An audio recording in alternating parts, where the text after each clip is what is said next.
आज की इस विस्तृत चर्चा में हम जिस स्रोत का विश्लेषण करने वाले हैं वो भगवत गीता के दूसरे अध्याय का गहराई से किया गया अध्ययन है। जो कि बहुत ही प्रासंगिक है आज के समय में भी। हाँ, और सच कहूं तो ये केवल एक प्राचीन ग्रंथ का हिस्सा भर नहीं है। ये संकट के समय सही निर्णय लेने, अपनी बेकाबू भावनाओं को नियंत्रित करने और कर्म के वास्तविक अर्थ को समझने का एक बहुत ही शानदार मास्टर क्लास है। बिल्कुल। ये दृश्य अपने आप में बहुत कुछ कहता है। मतलब बाहर एक भयंकर कोलाहल है, हथियारों की खनक है, रथों की गड़गड़ाहट है, लेकिन सबसे बड़ा युद्ध बाहर नहीं चल रहा है। तो वो अंदर चल रहा है। हाँ, सबसे बड़ा युद्ध अंदर चल रहा है। अंदर एक इंसान पूरी तरह से बिखर चुका है, उसकी सोच काम नहीं कर रही है।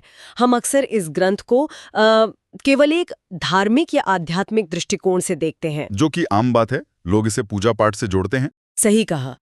लेकिन आज हमारे पास जो स्रोत है वो इसे पूरी तरह से मनोवैज्ञानिक और दार्शनिक नजरिए से खोल कर रख देता है। और यहाँ सबसे दिलचस्प बात यह है, हाँ। इस अध्याय के 13वें श्लोक से असल में वो वास्तविक ज्ञान शुरू होता है जो किसी एक कालखंड या किसी एक व्यक्ति के लिए नहीं बल्कि पूरी मानवता के लिए है। वाह, मतलब ये सिर्फ अर्जुन के लिए नहीं था। बिल्कुल नहीं। ये चर्चा केवल दो सेनाओं के बीच होने वाले एक भौतिक युद्ध की नहीं रह जाती, बल्कि ये हर मनुष्य के भीतर चलने वाले उस निरंतर आंतरिक संघर्ष की कहानी बन जाती है, जिससे हम सब रोज जूझते हैं। एग्जैक्टली। हम हर दिन अपने ही कुरुक्षेत्र में खड़े होते हैं। चलिए इसे थोड़ा विस्तार से समझते हैं, क्योंकि अर्जुन की जो दुविधा है वो बहुत ही मानवीय है, बहुत ही सामान्य है। हाँ, कोई भी उस स्थिति में घबरा जाएगा। अर्जुन का तर्क ये है कि सामने कोई अजनबी दुश्मन नहीं खड़े हैं, सामने भीष्म पितामह और गुरु द्रोण जैसे उसके अपने शिक्षक हैं, उसके सगे संबंधी हैं जो उसके लिए हमेशा से पूजनीय रहे हैं। वो उन्हें मारना नहीं चाहता। बिल्कुल। वो कह रहा है कि इन अपने ही लोगों का खून बहाकर, उनके रक्त से लाल हुए इन सांसारिक सुखों को, इस राजपाट को मैं नहीं भोगना चाहता। वो तो भिक्षा मांगने को तैयार है। हाँ, वो कहता है कि ऐसा खून से सना हुआ राज्य पाने से तो लाख गुना बेहतर है कि वो भिक्षा मांगकर अपना जीवन बिता ले। अब एक सामान्य नजरिए से देखा जाए तो अर्जुन यहाँ बहुत ही महान बात कर रहा है। देखने में तो ऐसा ही लगता है। वो इंसानियत दिखा रहा है, करुणा दिखा रहा है, लेकिन स्रोत के अनुसार इसके जवाब में केशव उसे कोई सांत्वना नहीं देते। बिल्कुल नहीं, वो उसे गले नहीं लगाते। हाँ, वे उसके कंधे पर हाथ रखकर ये नहीं कहते कि हाँ अर्जुन, तुम सही कह रहे हो। इसके उलट वे उसे कड़ी फटकार लगाते हैं। बहुत कड़ी फटकार। वे इसे अज्ञानता कहते हैं, हृदय की तुच्छ दुर्बलता कहते हैं, और यहाँ तक कहते हैं कि ये कायरता है। वे कहते हैं कि ये उसे कोई महानता या स्वर्ग नहीं देगी, बल्कि केवल अपयश और बदनामी देगी। जो कि अर्जुन के लिए बहुत बड़ी बात थी। तो सुनने में ये बहुत अजीब लगता है। अर्जुन तो यहाँ सहानुभूति और करुणा दिखा रहा है, जो कि एक बहुत अच्छी बात होनी चाहिए। तो इसे अज्ञानता या कायरता क्यों कहा गया? देखिए, इस बिंदु पर अक्सर बहुत सी बहस होती है, क्योंकि सतह से देखने पर अर्जुन सच में एक संत की तरह बात कर रहा है। बिल्कुल, एकदम पीसफुल बात कर रहा है। हाँ, लेकिन इसे समझने के लिए हमें भावनाओं और कर्तव्य के बीच के बुनियादी अंतर को और उस समय के समाज के ढांचे को समझना होगा। अच्छा, समाज का ढांचा कैसे? केशव यहाँ अर्जुन के क्षत्रिय धर्म को, यानी एक योद्धा के रूप में उसके कर्तव्य को जगाने का प्रयास कर रहे हैं। क्षत्रिय धर्म का मतलब केवल तलवार चलाना नहीं है। तो और क्या है? ये समाज के प्रति उसका कर्तव्य है। समाज में एक योद्धा या रक्षक का काम धर्म, न्याय और मासूमों की रक्षा करना है। ड्यूटी सबसे ऊपर है। एग्जैक्टली। जब आपकी भावनाएं, आपका व्यक्तिगत मोह या आपके अपने सगे संबंधियों के प्रति आपका प्यार आपको आपका सही और नैतिक कर्तव्य निभाने से रोक दे, तो वो करुणा नहीं रह जाती। तो वो क्या बन जाती है? वो एक प्रकार की मानसिक दुर्बलता बन जाती है। केशव उससे बता रहे हैं कि तुम्हारी ये तथाकथित करुणा असल में तुम्हारे कर्तव्य से भागने का एक बहाना है। मतलब वो डर को करुणा का नाम दे रहा है। हाँ, जो उसके भीतर के डर से पैदा हुआ है। मैं इसे आज के संदर्भ में एक उदाहरण से जोड़ने की कोशिश करता हूँ। बिल्कुल, बताइए। मान लीजिए एक बहुत ही काबिल हार्ट सर्जन है, उसे एक बेहद जटिल ऑपरेशन करना है जो केवल वही कर सकता है। ठीक है। लेकिन आज जो मरीज उस ऑपरेशन टेबल पर लेटा है वो कोई अजनबी नहीं है, बल्कि उस सर्जन का अपना ही कोई बहुत प्रियजन है। शायद उसका अपना बच्चा है। ओहो, ये तो बहुत मुश्किल स्थिति है। हाँ, अब वो सर्जन भावना और डर से कांपने लगता है। उसके हाथ से औजार गिर जाते हैं और वो कहता है कि मैं ये सर्जरी नहीं कर सकता, मुझे डर लग रहा है कि कहीं मेरे हाथ से ये मारा ना जाए। समझ रही हूँ? तो क्या अर्जुन की स्थिति भी कुछ वैसी ही है? सर्जन का कांपना प्यार हो सकता है, लेकिन उस समय उसका कर्तव्य उस ऑपरेशन को पूरा करना है। बिल्कुल सही तुलना है। क्योंकि अगर वो पीछे हटा तो मरीज पक्का मर जाएगा, है ना? हाँ, ये तुलना स्थिति को काफी स्पष्ट करती है। उस सर्जन का पीछे हटना मरीज की जान ले सकता है, भले ही वो पीछे हटना प्यार या डर की वजह से ही क्यों ना हो। उसी तरह अर्जुन का पीछे हटना न्याय की हार होगी। केशव यही समझा रहे हैं कि जब सामना एक भीषण संकट से हो, जब न्याय के लिए खड़े होने का समय हो, तो वहां अज्ञानता और संकोच शोभा नहीं देते। मतलब ड्यूटी से भागना गलत है। बिल्कुल। ये अपयश की बात इसलिए है क्योंकि समाज एक योद्धा से उम्मीद करता है कि वो हर हाल में न्याय के लिए खड़ा होगा। अगर वो भाग खड़ा होता है तो दुश्मन क्या कहेंगे? दुश्मन उसकी करुणा की तारीफ नहीं करेंगे। वे ये नहीं कहेंगे कि अर्जुन बहुत दयालु था, वे कहेंगे कि वो डरकर भाग गया। हाँ, और ये बात एक योद्धा के लिए उसकी पूरी पहचान को कलंकित कर देगी। एग्जैक्टली। इसीलिए केशव उसे इस मानसिक कमजोरी को त्याग कर खड़े होने और अपने कर्तव्य का पालन करने को कहते हैं। लेकिन सर्जन वाले उदाहरण में सबसे बड़ा डर क्या है? मरीज की मृत्यु का डर? हाँ, मौत का डर सबसे बड़ा है। और यही डर अर्जुन को पंगु बना रहा है। इसलिए अर्जुन फिर भी नहीं मानता। वो पूरी तरह से भ्रमित है और वो केशव की शरण में जाकर सही रास्ता पूछता है। वो पूरी तरह सरेंडर कर देता है। हाँ, और यहीं से स्रोत हमें एक बहुत ही गहरे विज्ञान की तरफ ले जाता है, आत्मा का विज्ञान। ये बहुत ही महत्वपूर्ण हिस्सा है। बिल्कुल। केशव अर्जुन को ड्यूटी समझाने से पहले इस मृत्यु के डर की जड़ पर वार करते हैं। वे युद्ध के मैदान की इस तात्कालिक चिंता से अर्जुन को निकालकर एक बहुत बड़े सनातन सत्य की ओर ले जाते हैं। हाँ, वे उसे एक बड़ा पर्सपेक्टिव देते हैं। वे कहते हैं कि जिनके पास सच्चा ज्ञान है, वे ना तो जीवित लोगों के लिए शोक करते हैं और ना ही मरे हुए लोगों के लिए, क्योंकि शरीर नश्वर है लेकिन आत्मा अमर है। स्रोत में एक बहुत ही सुंदर रूपक दिया गया है। जिस तरह मनुष्य अपने फटे पुराने कपड़े उतारकर नए कपड़े पहन लेता है, ठीक वैसे ही ये आत्मा अपना पुराना शरीर छोड़कर एक नया शरीर धारण कर लेती है। ये बहुत ही फेमस श्लोक है। हाँ, इसे ना तो कोई शस्त्र काट सकता है, ना आग जला सकती है, ना जल इसे गीला कर सकता है और ना ही वायु इसे सुखा सकती है। देखिए, इस विचार की गहराई को समझना बहुत जरूरी है। ये कोई साधारण दार्शनिक बात नहीं है। ये उस समय के और शायद आज के भी सबसे बड़े डर पर सीधा प्रहार है। मौत का डर। बिल्कुल, वो डर है, मृत्यु का डर। इंसान का पूरा अस्तित्व, उसके सारे फैसले अक्सर इसी डर के इर्द गिर्द घूमते हैं। सही बात है, हम सब मौत से डरते हैं। शोध समझाता है कि बचपन, जवानी और बुढ़ापे की तरह ही मृत्यु भी आत्मा की यात्रा का एक पड़ाव मात्र है। सिर्फ एक ट्रांजिशन है। हाँ, जब कोई ये समझ लेता है कि आत्मा सनातन है, अचल है, अजन्मी है, तो मृत्यु का वो भयानक स्वरूप जो इंसान की सोचने समझने की शक्ति को खत्म कर देता है, वो टूट जाता है। एग्जैक्टली, वो स्वरूप ही टूट जाता है। शरीर एक माध्यम है, एक आवरण है, लेकिन मूल तत्व कभी नष्ट नहीं होता।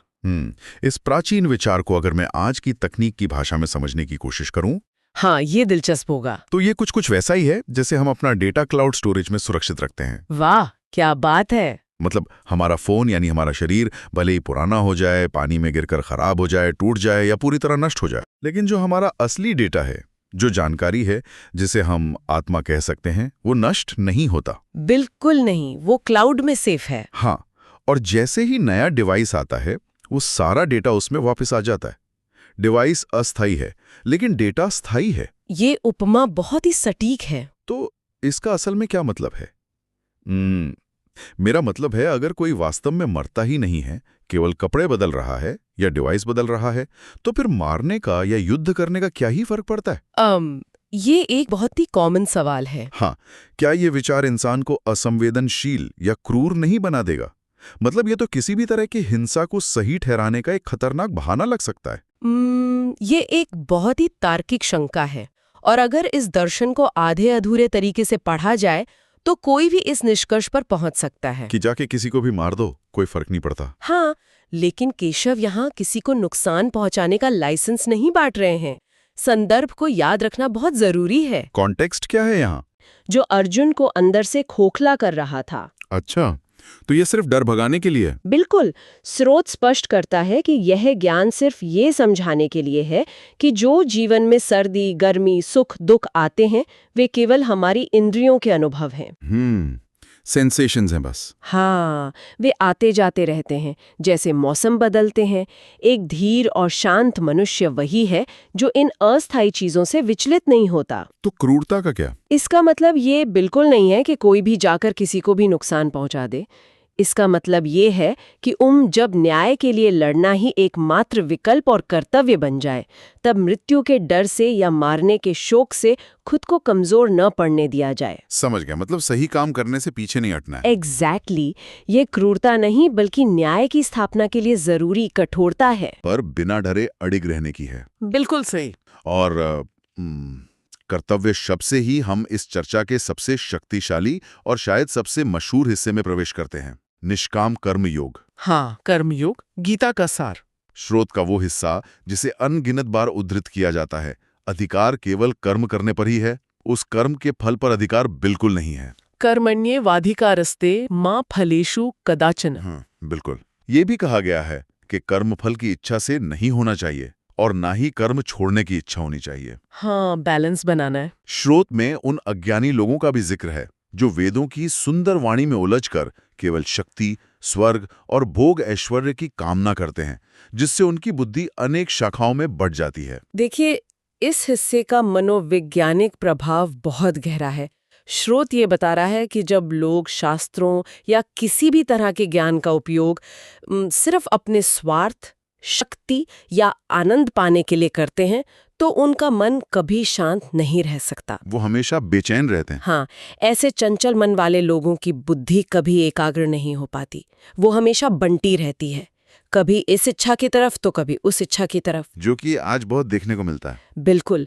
ये आज के हमारे उस समाज पर पूरी तरह से लागू होता है, जहां लोग हर काम केवल ये सोचकर करते हैं कि इसमें मेरा क्या फायदा है। यहाँ एक बात बहुत ही दिलचस्प हो जाती है। क्या? आज की दुनिया को देखिए, हमारी पूरी जीवन शैली, हमारा पूरा ढांचा ही परिणामों पर टिका है। बिल्कुल। रिजल्ट्स ही सब कुछ है। हर कोई किसी न किसी लक्ष्य के लिए काम कर रहा है। किसी को नौकरी में प्रमोशन चाहिए, किसी को बड़ा घर चाहिए, कोई परीक्षा में टॉप करना चाहता है, तो कोई अपना स्टार्टअप बड़ा करना चाहता है। हाँ, बिना गोल के कोई काम ही नहीं करता। बचपन से ही गोल सेटिंग और लक्ष्य निर्धारित करना सीखते हैं। तो ऐसे में बिना परिणाम की चिंता किए, बिना फल की इच्छा रखे, कोई इंसान पूरी लगन से काम कैसे कर सकता है? ये एक बहुत ही लाजमी सवाल है। अगर मुझे पता ही नहीं है कि जीतने पर मुझे क्या मिलेगा, या अगर मुझे जीतने की इच्छा ही नहीं है, तो क्या इससे इंसान आलसी और दिशाहीन नहीं हो जाएगा? अगर हम इसे व्यापक दृष्टिकोण से देखें, तो ये सिद्धांत आलस्य को बिल्कुल बढ़ावा नहीं देता, बल्कि ये इंसान के काम करने के तरीके को पूरी तरह से बदल देता है। कैसे? ये सबसे उच्च स्तर की एकाग्रता का विज्ञान है। सोचिए, जब कोई व्यक्ति फल यानी जीत, हार, लाभ, हानि, सफलता, विफलता से बहुत ज्यादा चिपक जाता है, तो असल में क्या होता है? वो डरने लगता है। हाँ, उसका मन काम से ज्यादा भविष्य की चिंताओं में भटकने लगता है। दिमाग में लगातार विचार चलते हैं, अगर मैं फेल हो गया तो क्या होगा, अगर मुझे वो पद नहीं मिला तो लोग क्या कहेंगे। एंग्जाइटी बढ़ जाती है। चिंता इंसान के वर्तमान की कार्यक्षमता को दीमक की तरह खा जाती है। स्रोत्र में इसे बुद्धि योग कहा गया है। बुद्धि योग? अच्छा, जब कोई अपने बुद्धि को संभाव में ले आता है, तो वो कर्म के बंधन से मुक्त हो जाता है। ये सफलता की गारंटी इसलिए है क्योंकि तब पूरा ध्यान, पूरी ऊर्जा सिर्फ और सिर्फ अपने काम की कुशलता पर होती है, नतीजों के डर पर नहीं। मतलब जो ऊर्जा भविष्य की चिंता में बर्बाद हो रही थी, उसका रिसाव बंद हो जाता है। बिल्कुल, वो ऊर्जा बच जाती है। सारा फोकस सिर्फ इस पल में इस काम पर आ जाता है। जैसे मान लीजिए कोई खिलाड़ी क्रिकेट का मैच खेल रहा है। हाँ, अच्छा उदाहरण है। अगर वो खेलते समय लगातार केवल स्कोर बोर्ड की तरफ देखता रहे कि कितने रन बचे हैं, या ये सोचता रहे कि अगर वो आउट हो गया तो मीडिया क्या लिखेगी, तो वो पक्का आउट हो जाएगा। एग्जैक्टली। वो सामने से आ रही गेंद पर ध्यान नहीं दे पाएगा। उसे जीतने के लिए उस स्कोरबोर्ड को भूलना होगा, भविष्य को भूलना होगा और अपना पूरा ध्यान सिर्फ अपनी तकनीक और सामने आ रही उस एक गेंद पर लगाना होगा। प्रेजेंट मोमेंट में रहना होगा। उसका काम केवल बल्ले को सही समय पर घुमाना है, रन तो अपने आप बन जाएंगे। ये बहुत ही शानदार उदाहरण है। खिलाड़ी का नियंत्रण केवल उसके अभ्यास, उसकी फिटनेस और बल्ले को घुमाने के तरीके पर है। बाकी सब बाहरी है। हाँ, गेंद कहाँ जाएगी, फील्डर उसे पकड़ेगा या नहीं, ये उसके हाथ में नहीं है। और जो लोग अपनी बुद्धि को इस तरह स्थिर कर लेते हैं, वे जन्म मरण के बंधनों से भी छूटकर एक परम शांति को पा लेते हैं। वाह। वे सफलता मिलने पर अहंकार से नहीं भरते और विफलता मिलने पर डिप्रेशन में नहीं जाते। वे दोनों स्थितियों में समान रहते हैं और यही निष्काम कर्म की असली ताकत है। लेकिन इंसान का मन तो बहुत चंचल है।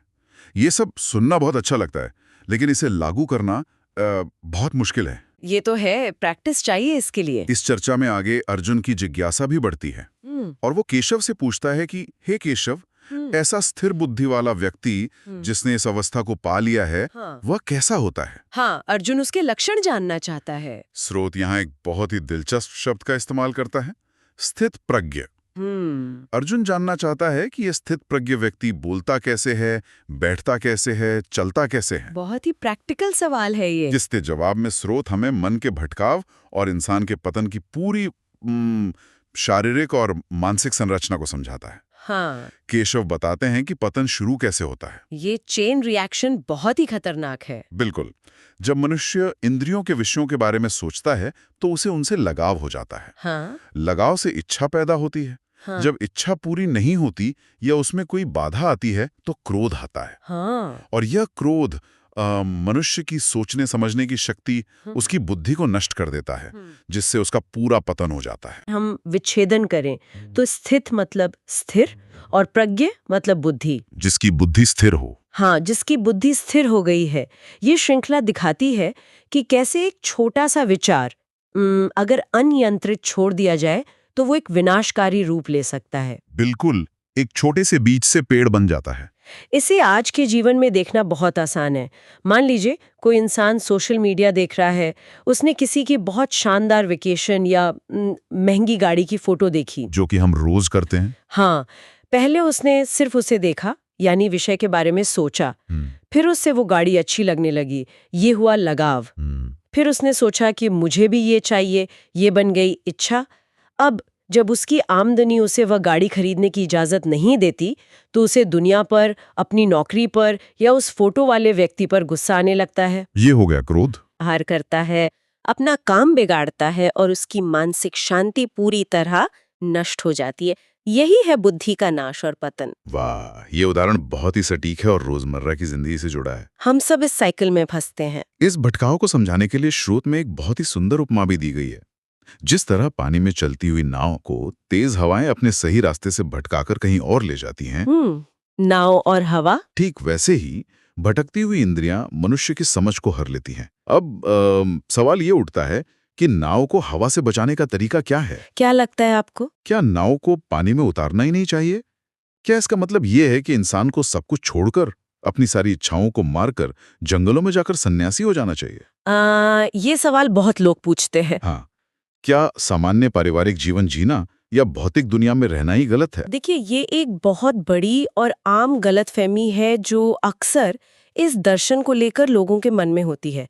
ज्ञान का अर्थ जीवन से भागना या पहाड़ों पर छिप जाना नहीं है। तो फिर क्या है? श्रोता स्पष्ट रूप से कहता है कि अनुशासित मन वाला व्यक्ति जिसने अपनी इंद्रियों को वश में किया हुआ है, वह लगाव और द्वेष दोनों से मुक्त होकर इसी दुनिया में रहता है। मतलब वो सब कुछ करता है? हाँ, वो अपनी इंद्रियों के विषयों के बीच विचरण करता है, उन्हें भोगता भी है। वो अच्छा खाना खाता है, सुख सुविधाओं का इस्तेमाल करता है, लेकिन वो उनका गुलाम नहीं बनता, वो उनमें डूबता नहीं है। एग्जैक्टली। ऐसा व्यक्ति ही आत्मा की शुद्धता और असली शांति को प्राप्त करता है। तो ये चीजों को कंट्रोल करने या उनसे दूर भागने के बारे में नहीं है, बल्कि उन पर निर्भर न होने के बारे में। चीजें हैं तो भी ठीक, नहीं है तो भी ठीक। बिल्कुल सही, डिटैचमेंट, लेकिन दुनिया के बीच रहकर। और इसे समझाने के लिए श्रोत्र में शायद सबसे सुंदर और सबसे गहरा उदाहरण दिया गया है, समुद्र का उदाहरण। इस मेटाफर की कार्यप्रणाली को समझिए। हाँ, बताइए। चारों ओर से नदियां अपना पानी लेकर समुद्र में गिरती रहती हैं। नदियां कभी शांत नहीं होती, वे लगातार पानी लाती हैं। बिल्कुल। लेकिन इतने विशाल पानी के लगातार आते रहने के बावजूद समुद्र अपनी मर्यादा नहीं लांघता। उसका जलस्तर अचानक से बढ़कर बाढ़ नहीं लाता। वो हमेशा अचल और शांत रहता है। क्या बात है। ठीक वैसे ही एक स्थित प्रज्ञ या स्थिर बुद्धि वाले व्यक्ति के अंदर भी दुनिया भर की इच्छाएं, भावनाएं और विचार आते रहते हैं। मतलब उन्हें विचार आते हैं। हाँ, ऐसा नहीं है कि उसे गुस्सा नहीं आता या उसे कुछ अच्छा नहीं लगता, लेकिन वे विचार और इच्छाएं उस व्यक्ति के भीतर बिना कोई विकार पैदा किए, बिना उसे विचलित किए समा जाते हैं। वो समुद्र की तरह उन्हें पी जाता है। हाँ, शांति इच्छाओं के पीछे पागलों की तरह दौड़ने से नहीं मिलती और ना ही सबको छोड़कर भाग जाने से मिलती है। सच्ची शांति केवल अहंकार और लालसा को त्यागने से मिलती है। क्या बात है। ये समुद्र वाला उदाहरण सच में बहुत ही गहरा है। नदियां आ रही हैं, यानी बाहरी दुनिया से विचार, आकर्षण और भावनाएं आ रही हैं, लेकिन समुद्र उफन नहीं रहा है। वो बस उन्हें अपने विशाल स्वरूप के भीतर समाहित कर ले रहा है। तो अगर हम आज की इस पूरी विस्तृत चर्चा को समेटें, हाँ बिल्कुल, तो ये बात बिल्कुल साफ हो जाती है कि ये ज्ञान केवल कुरुक्षेत्र के उस ऐतिहासिक युद्ध के मैदान में खड़े अर्जुन के लिए नहीं था। ये हम सबके लिए है। हाँ, ये आज की हमारी इस तेज रफ्तार, अनिश्चितताओं से भरी और तनावपूर्ण जिंदगी में हर उस इंसान के लिए प्रासंगिक है जो जिम्मेदारियों के भारी बोझ, दुनिया भर की अपेक्षाओं और भविष्य की अनगिनत चिंताओं से घिरा हुआ है। सही कहा। हम अक्सर ये सोचते हैं कि अगर हम किसी तरह अपने आसपास की दुनिया को, अपनी कंपनी को, अर्थव्यवस्था को, अपने परिवार को या अपनी परिस्थितियों को पूरी तरह से कंट्रोल कर लें, तो हमें शांति मिल जाएगी। जो कि एक बहुत बड़ा भ्रम है। बिल्कुल। लेकिन ये अध्ययन स्पष्ट करता है कि असली शांति बाहर की दुनिया को नियंत्रित करने में नहीं है, बल्कि अपनी इंद्रियों और अपने ही मन को अनुशासित करने में है। ये एक बहुत ही सटीक निष्कर्ष है।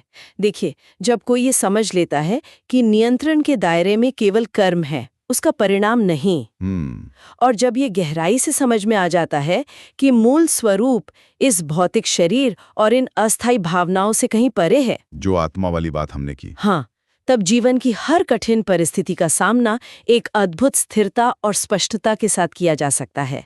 तब पैनिक अटैक नहीं आते, तब समाधान निकलते हैं। और यही मानसिक स्थिरता शायद जीवन की सबसे बड़ी उपलब्धि है। बिल्कुल है। तो इस चर्चा को खत्म करते हुए एक विचार जो इस पूरे अध्ययन से निकल कर आता है, उस पर गौर करना जरूरी है। क्या विचार है? हम अपना पूरा जीवन भविष्य के परिणामों को अपने हिसाब से ढालने की कोशिश में एक अंधी दौड़ में बिता देते हैं। हम हर उस चीज को मुट्ठी में कसकर पकड़ना चाहते हैं जो दरअसल पानी की तरह फिसलने वाली है।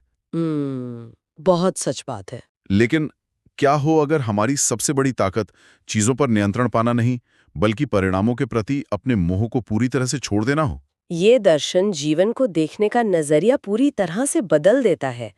ये सोचने पर मजबूर करता है कि क्या परिणामों का मोह छोड़ने का साहस जुटाया जा सकता है? शायद यही वो असली कुरुक्षेत्र है। हाँ, असली लड़ाई यही है। क्या जिंदगी का सबसे बड़ा और असली युद्ध आसपास के लोगों या बाहरी परिस्थितियों से नहीं, बल्कि अपने ही मन के भीतर चल रहा है? बिल्कुल, वो अंदर ही चल रहा है। और क्या उस रथ पर जहां हम हताश बैठे हैं, वहां से उठकर उस युद्ध को जीतने का सबसे पहला और सबसे जरूरी कदम सिर्फ और सिर्फ बिना किसी डर, बिना किसी चिंता के अपना कर्तव्य निभाना है? इसी सवाल के साथ आज की चर्चा पूरी होती है। हाँ, इस सवाल के साथ हम आज की चर्चा को यहीं विराम लेते हैं। इस पर गहराई से विचार किया जा सकता है।